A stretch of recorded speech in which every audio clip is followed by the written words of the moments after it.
before this video starts, I just wanted to say that I did not intend to go as far as I did in this video. I just got working at it one night and realized we are really not that far away. So I just kept working at it. Eventually, it did start, it did idle, and then it did shift in the end. So we did not leave the shop this video. We're going to save that for next time because it snowed out. Next video, we might be doing body work, but I do want to see if this thing drives. Still need to fasten the fuel tank in, so yeah. Thanks for watching my video. Let's get into it. We're back yet again for another Fiera video. I did get a spot in the corner of the shed, so it's not going to be as cold outside. Work conditions are actually going to be somewhat enjoyable. I did lose my mic. Whoopsie daisy. I'll order a new one. But today we are going to take care of the ignition first, and then we're going to put the fuel tank in, maybe get the car to run. But first we need to get sparks, so we'll top right into that. So we just got all the spark plugs in. It's right there on the back of the engine. I think the size was 5/8. It's pretty standard. Next step is going to be the ignition coil, which is right here. And then we have one wire that runs to the cap down there. Super easy. Just 2 little bolts or nuts right on the top of there. So I'm going to get that swapped over real quick. So I went to plug the ignition back in, and it's an issue. And that's the other plug right here that's supposed to be plugged in. And mice had gotten to the cord and chewed through that. Luckily, there is enough wire to where I'm going to be able to wire them together. But in a way, this is good news because that was our issue. So everything else that we were just kind of replacing just to eliminate possibilities, we now know that it was this, which I'll still go ahead and replace everything because I already have it. It wasn't that much money, and they should be a little more reliable. But yeah, I'm going to probably go ahead and replace the distributor cap and wires, and then we will come back to the ignition. Okay, so the last clips were recorded 2 days ago, and last night I was out here just messing with some stuff. I fixed the 2 ignition wires, and I figured might as well try the key to see if it works. So I put a little gas in down the TBI, and it fired, and actually idled a little bit. So I will put that clip next. I did have a clip of it. It's not facing the right way. It's up and down rather than horizontal for YouTube, but I will put that clip next, and then we'll get started with this.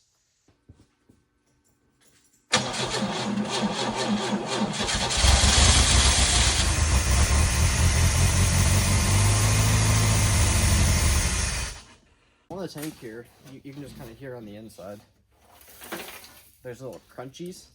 So we got it cleaned out pretty well, so I think I'm just going to try and get all the dust and stuff out of there, because I don't want to pour more water in it because that's just going to make it stick to the sides. So I'm going to try and, well, actually I'll be able to stick a vacuum hose right in there. Must be pretty sweet. There's like little shields in the tanks, like the gas doesn't slosh around while you drive, but I'm going to be able to get a vacuum hose in there and sweep all that rust out. So the way I'm doing this right here to get more of the stuff out is there's shields that start here and go like up to this is the bottom, but then the top's open right here. It's like the flakes are just hanging around in there. So the opening's right here. So if I put all the flakes to that side, then I can cup my hand right here, and then I can catch all the rust. So I just got to do this 100 times, and eventually we'll get all the rust out. Okay, so it's been a few days since the last clips were recorded. Not sure how much I did record. I've just been kind of messing around with it. We did get it to fire, but the fuel pump is still not working. And then I pulled the relay off the parts car, put it on this car, still not working. So I have a few ideas. We're going to check the underside dash fuse box first, see if there's any other fuse locations, and then we're going to go from there. So what I have set up back here is the fuel pump harness is right there. It connects. It's supposed to go down, but I pulled it up and out of here. And we are not getting a humming sound out of the pump. It is not working at all. The relay is right here. This is the one off the parts car. I don't know if it's good. I assume it's good. There's no way that 2 fuses or 2 relays on 2 different cars happen to go out, and that's the part that's bad on them. So my idea is checking the fuse box, which is right under here. So we are going to, I think it's number 2 fuse. Yeah, like that one right there. But we're gonna pull that thing out and see if that's maybe our issue. All right, so I was just messing around with this. It's currently grounded with clamps because I snapped the ground off. That's no big deal. But this is the power right here. And when you ground one side, the fuel pump works. So I don't know what's going on, but I'm just gonna retrace some wires. I pulled all the wires out just like if they didn't come apart. They didn't. I left them pulled out. Like, I left the tension out, so if the wires were separated at the butt splice, then they still wouldn't work, but now it works. So I took the fuse out and put it in the other way and just wiped it off. Maybe that's what helps, but...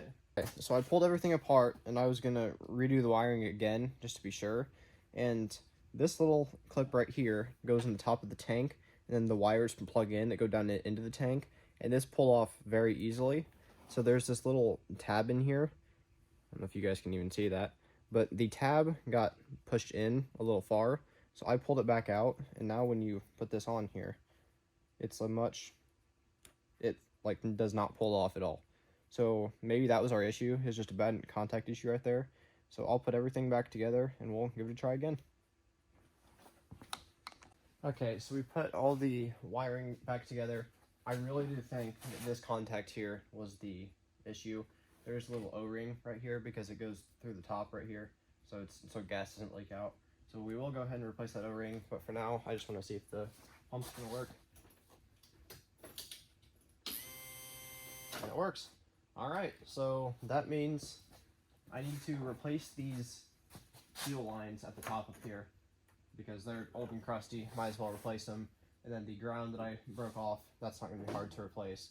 So once we get all that replaced, we can get the sending unit back in the tank, and then we can go from there.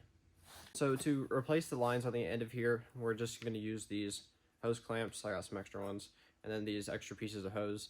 They don't have to be fancy, just make sure it's the right diameter and make sure it's a tight fit. Yeah, they don't really need replaced, but they're old and you can hear it crack. So we're just gonna go ahead and replace it just to avoid, yeah, see, broke completely. Probably could have lasted, but we're just replacing it now just to have it replaced. Go ahead and test the fuel pump one more time before we put the tank back in. Wiring's done, ground's fixed, hose is on, so we're just gonna listen for that hum. And we're good. So I'm gonna go ahead and put the tank back in. It goes back in just like how it came out. There's the inlet lines, the pump lines, the return line, all that stuff. We're just gonna put it right back how we found it. And hopefully we can get this thing to idle. So the easiest way we're gonna do this is just put the tank on the jack, rolled under there. I'll have to route the wiring harness up back through, but all of the lines are just right there on that side. There isn't anything on top that actually needs plugged in, because this will go along the lines and just go up there. So it's gonna be super hard to record under there, so I'm just gonna go ahead and do it. Yeah, so let's get going. Okay, all the fuel lines are back in. A lot harder than I thought it was gonna be, but I got all that back together. Hopefully they're in the right order. We're gonna go ahead and put fuel in it, so then we can bleed the fuel system so it'll start a little quicker. We're going to be using 93 octane, because when you use a little higher octane gas and these cars have sat for a while, it just helps them get all the cobwebs blown out of it. So we are only going to put like 3 gallons in it maybe, just because we don't want to put too much in and then have to drop the tank again. So for now, we're just going to put in a few gallons, if I can do it myself. It's got some safety thing on it. So I was having issues in trying to bleed the top of the fuel system, so I went ahead and plugged everything in, and then I let the pump run for like a minute solid, and still it wouldn't fire. So I cracked the fuel filter, and I could hear air come out of it. So then I turned the pump on with that cracked open, and then fuel just started to leak out of it. So that's good.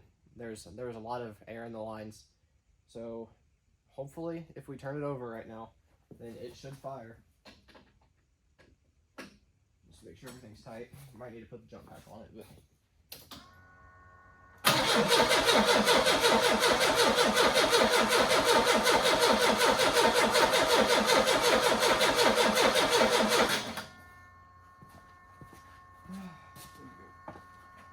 more time.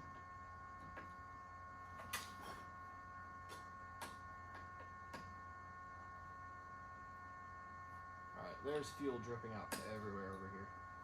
That's really good.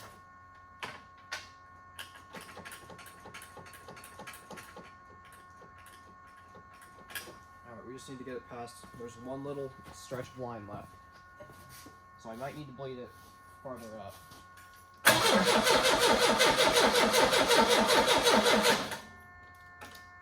Alright, I'm going to crack the line closest to the TBI. Alright,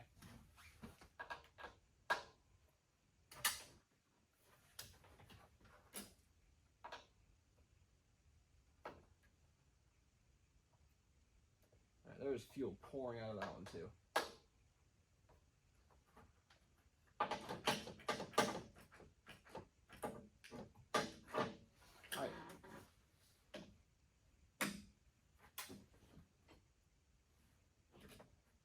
There cannot be that much left in there.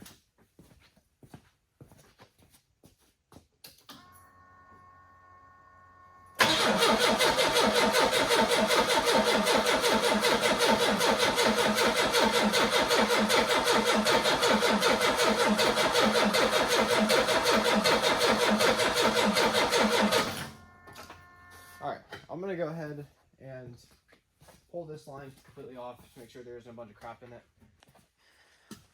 So this is the fuel filter. When you crack this, you can hear air, but then you can crack it up right here as well. Push down. You can see it's wet with fuel. Yeah, you can hear all the air coming out of there.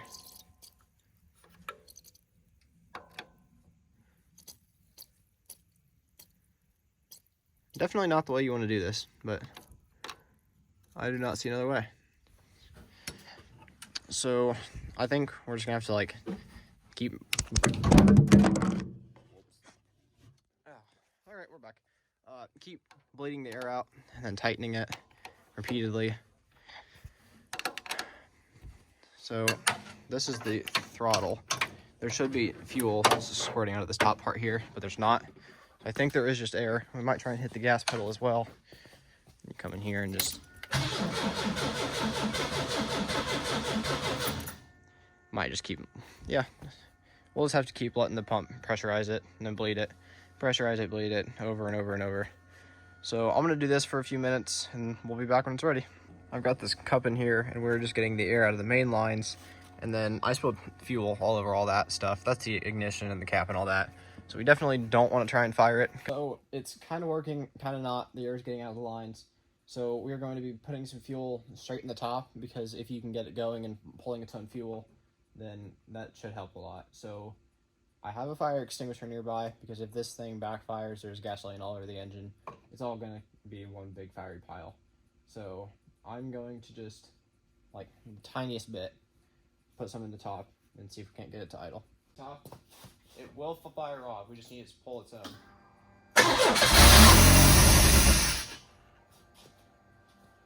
Just keep trying that over and over.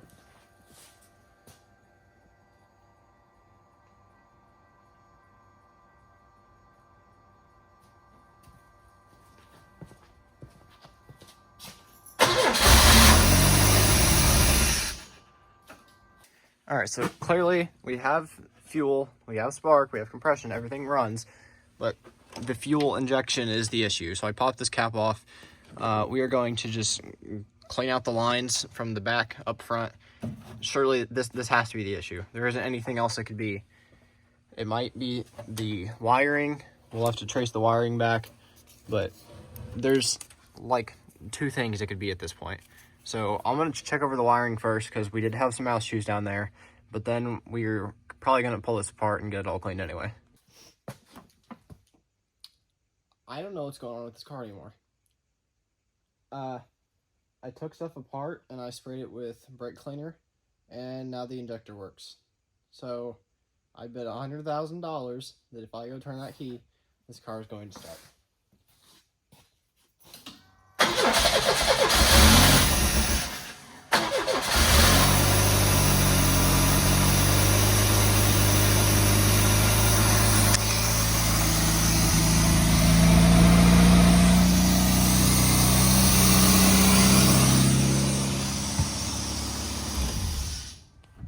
unreal. It's actually unreal. A little bit of brake clean. I took all that. Oh God, it smells. I took all that stuff apart, sprayed it out, and nothing came out. But apparently, there's just something small. So the oil in it. I don't know if you guys remember. If you've been here since episode 1,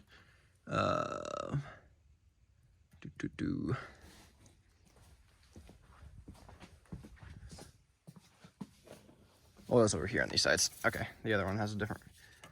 So the oil is actually very good.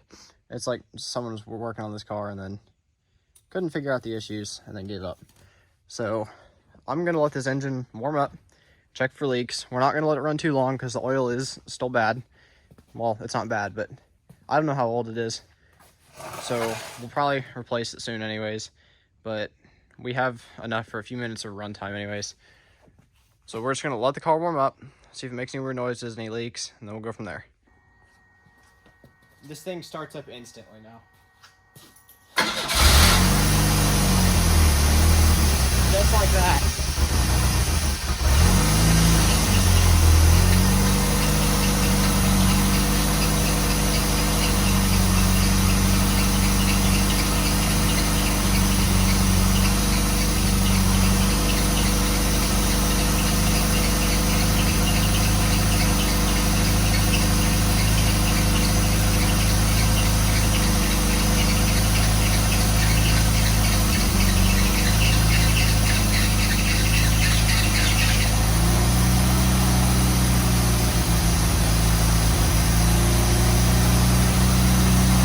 A whole mouse nest blew out the exhaust, and I do have the door open, so we're not gonna die.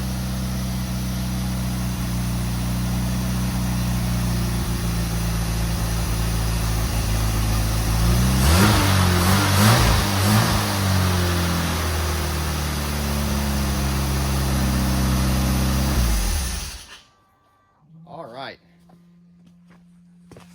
that was crazy.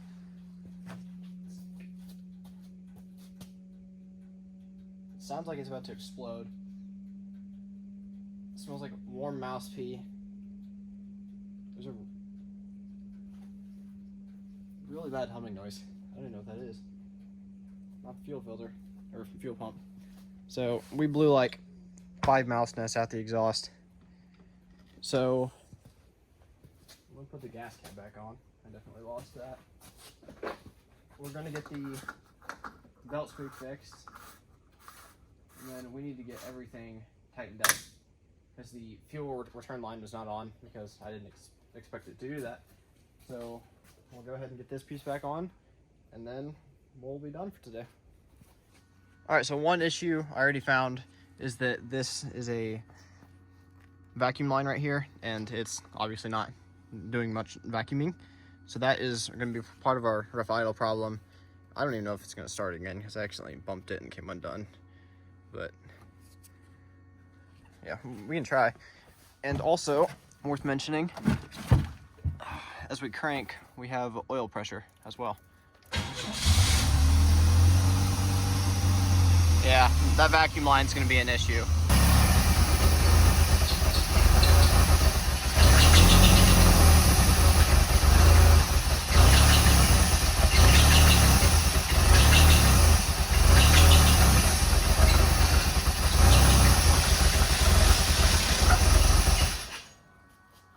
Perfect. So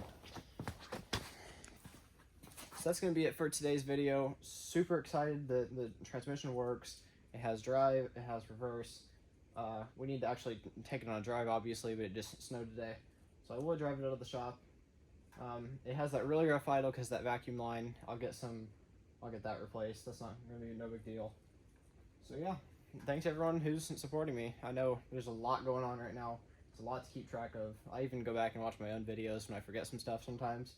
So yeah, that's going to be it for today's video. Thank you guys for watching.